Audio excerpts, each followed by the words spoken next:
In the early 90s, Sega was looking for a new mascot that could both represent the company and help push sales of their new console, the Sega Genesis, against their biggest rival, Nintendo, and their new console, the Super Nintendo.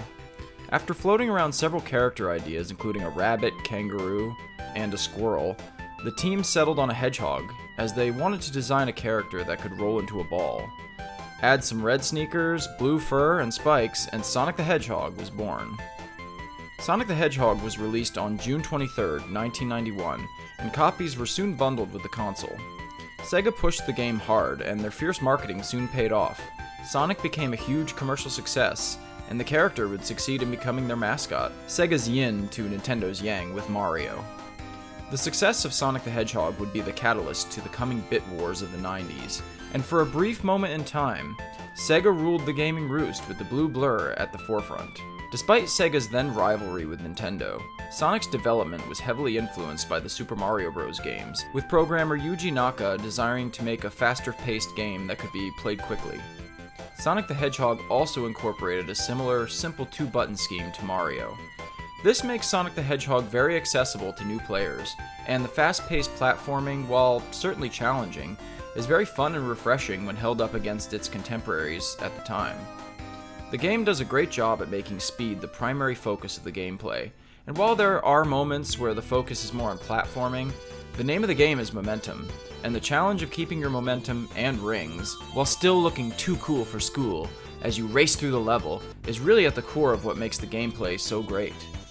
Graphically, Sonic the Hedgehog, while perhaps slightly dated and indeed outclassed by its sequels on the Genesis, still pop and are bright and colorful. The background and sprite work, with everything from the bright greens and blues of Green Hill Zone to the dark purples of Marble Zone, and the celestial atmosphere of the Starlight Zone, really enchanting the player with their 16-bit goodness. The game's pretty graphics are complemented perfectly with the sound effects and the music. Everything from Sonic's bounce to the rings and even the dull bump when the player dies are ingrained into the zeitgeist of gaming history. And dear God, that countdown when Sonic is close to drowning is the stuff of nightmares for every 90s kid who ever held the Genesis controller.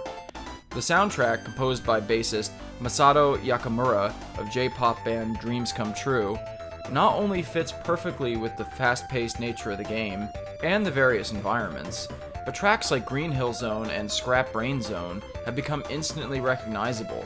The tunes are just so gosh darn catchy, man. Overall, Sonic the Hedgehog, while perhaps overshadowed and certainly improved upon by its sequels on the Sega Genesis, is still a stone-cold classic that helped launch Sega into the gaming stratosphere for a brief time, and the character is an icon who still, over 30 years later, remains ingrained in popular culture forever. Thanks everybody for checking out the video, I really appreciate it.